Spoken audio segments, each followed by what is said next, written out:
बेटा जी, NEET special में आज मैं फिर आपको एक नया लेक्चर के साथ आया हूँ।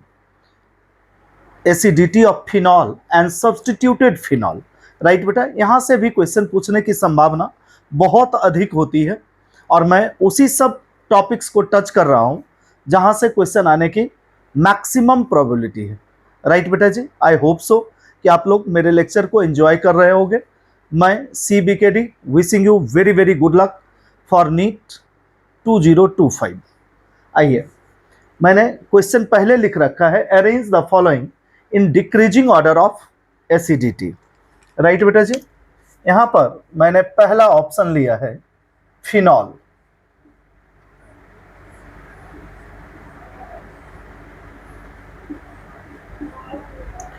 दूसरा ऑप्शन लिया है बेटा ऑर्थो नाइट्रोफिनॉल या बेटा जी 2-नाइट्रोफिनॉल,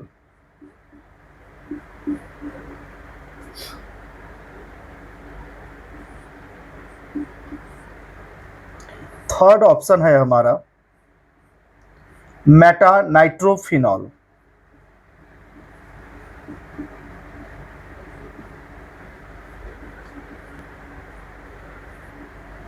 and fourth option is para nitrophenol.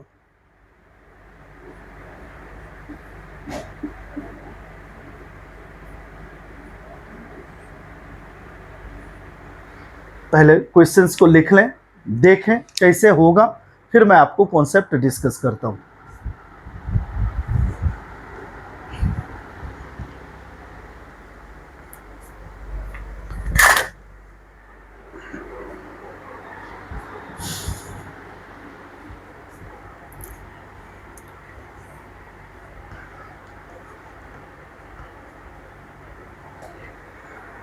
लिख लिया क्वेश्चन?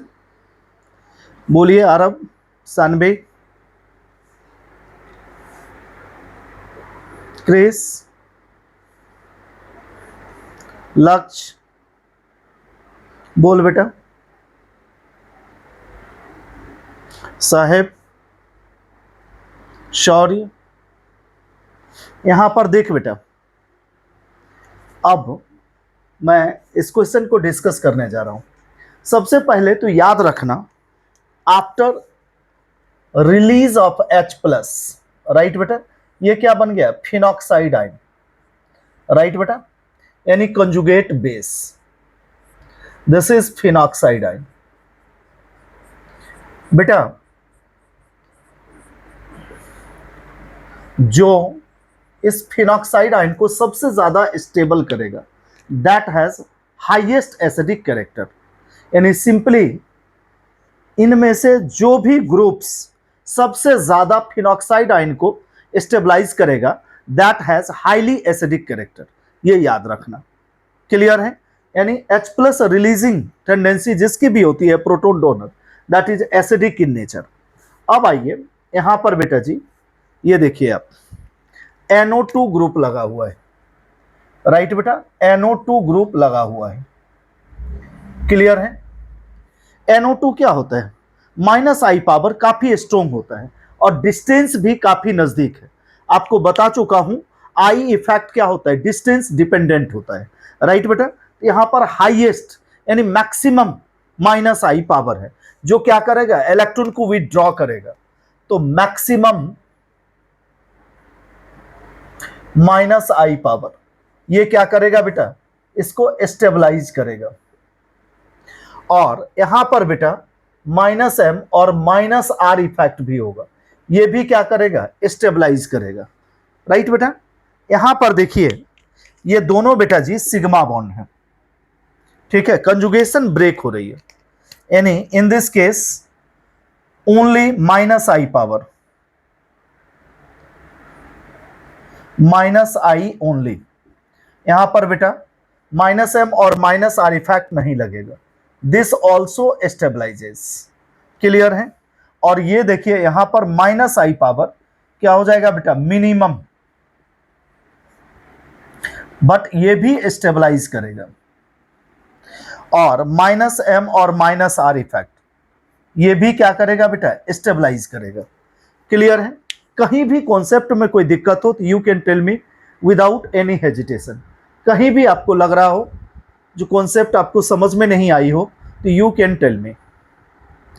क्लियर है बेटा जी? देखिए आप, अब अकॉर्डिंग टू दीज कॉन्सेप्ट्स होना का क्या चाहिए, बी, डी, सी और ए। लेकिन बेटा जी यहां पर एक लोचा है। ये देखिए होता क्या है, ये जो आप देखते हैं फिनॉल, ये क्या बना दिया बेटा, यहां पर इसके साथ हाइड्रोजन बॉन्ड। आपको बता चुका हूं जब केमिकल बॉन्डिंग डिस्कस कर रहा था, हाइड्रोजन फोन करता है, यानी फ्लोरीन ऑक्सीजन नाइट्रोजन से बॉन्ड बनाता है, तो that is called hydrogen bond. इसी में मैं आपको बताया हूं अगर हाइड्रोजन sp कार्बन से अटैच्ड हो तो that also form hydrogen bond, और एक क्लोरल हाइड्रेट के केस में H और Cl के बीच हाइड्रोजन बॉन्ड बनता है। क्लियर है? और यहां पर देखिए अब जो ये फॉर्म हुआ तो ये बेटा जस्ट क्या हो गया, रिंग का फॉर्मेशन हुआ। ये देख रहे हैं इसके बीच एक रिंग का फॉर्मेशन हो गया, जिसको अगर हम कोऑर्डिनेशन केमिस्ट्री के टर्म में बोलें तो दिस इज कॉल्ड चिलेशन। ठीक है, ये चिलेशन टर्म्स बेटा कोऑर्डिनेशन केमिस्ट्री में बहुत ज्यादा कोऑर्डिनेशन कंपाउंड जब पढ़ेंगे तो वहां पर यूज होगा। यानी सिंपल इसका मीनिंग होता है बेटा रिंग फॉर्मेशन। रिंग फॉर्मेशन, तो जब बेटा ये रिंग में आ गया हाइड्रोजन तो इसकी जो रिलीजिंग टेंडेंसी है ये क्या होगी, ये डिक्रीज करेगी। आई बात समझ में? यानी हाइड्रोजन बॉन्ड की वजह से इसकी एसिडिटी क्या हो जाएगी, कम हो जाएगी एज कंपेयर टू पैरा। समझ में आ गए? क्योंकि यहां पर माइनस आई पावर क्या है, मिनिमम, बट ये तो बेटा दोनों में सेम है क्योंकि मेसोमेरिक और resonance effect is not distance dependent. Clear है बेटा? तो यहां पर माइनस आई पावर क्या है, मिनिमम, बट ये क्या है, स्टेबलाइज कर रहा है फिनॉक्साइड आयन को। तो बेटा हाइड्रोजन बॉन्ड की वजह से ऑर्थो नाइट्रोफिनॉल की जो एसिडिटी होगी that is less than para nitrophenol. Right बेटा? तो अब आपका आंसर क्या हो जाएगा, आंसर यहां लिख दूं आपका, आपको भी समझ में आ गया होगा। आई होप सो कि आप लेक्चर एंजॉय कर रहे हैं और आपकी तैयारी में थोड़ा बहुत मैं भी कंट्रीब्यूट कर रहा हूं। ईश्वर करे आप लोगों को ग्रांड सक्सेस मिले। देख लीजिए, और अगर आप लेक्चर से बेनिफिटेड हैं तो मुझे मोटिवेट करने के लिए मेरे चैनल को सब्सक्राइब करें, शेयर करें, लाइक करें। क्लियर है बेटा जी? देख लीजिए, कोई डाउट हो तो यू कैन टेल मी। है कोई डाउट? आइए, आई होप सो कि आपने लिख लिया होगा, समझ लिया होगा। पैरा, पैरा के बाद ऑर्थो, ऑर्थो के बाद मेटा, मेटा के बाद फिनॉल। अब आइए बेटा जी, अगेन हम क्वेश्चन ले रहे हैं। Arrange the following in decreasing order of their acidity. Clear है बेटा? Arrange the following in decreasing order of their acidity. और यहां पर हम हेलोजेंस को ले रहे हैं। हेलोजेंस में बेटा हम क्लोरीन को ले रहे हैं। राइट? लिख लीजिए पहले क्वेश्चन, फिर बेटा जी इसको डिस्कस करते हैं।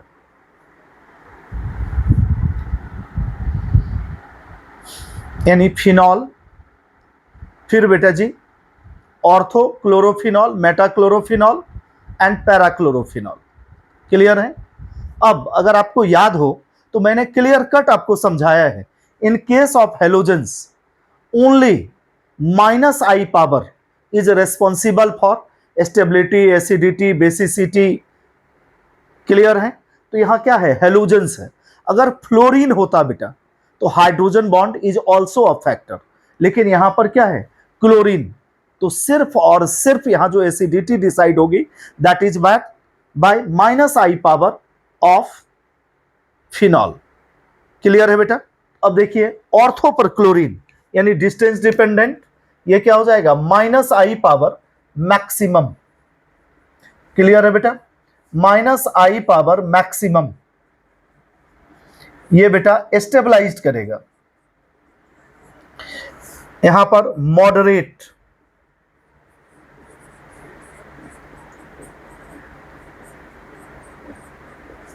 यानी ये भी स्टेबलाइज करेगा। यहां पर -i पावर मिनिमम,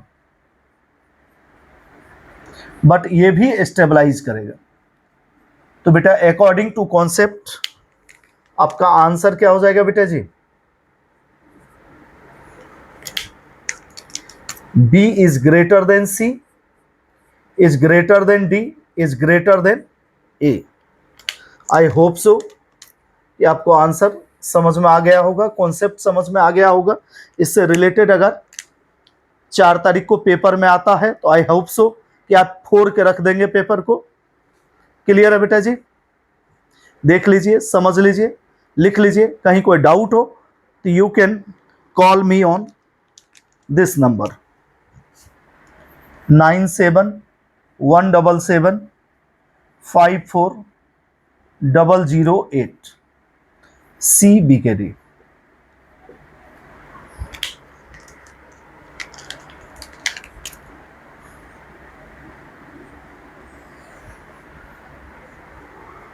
क्लियर है बेटा जी?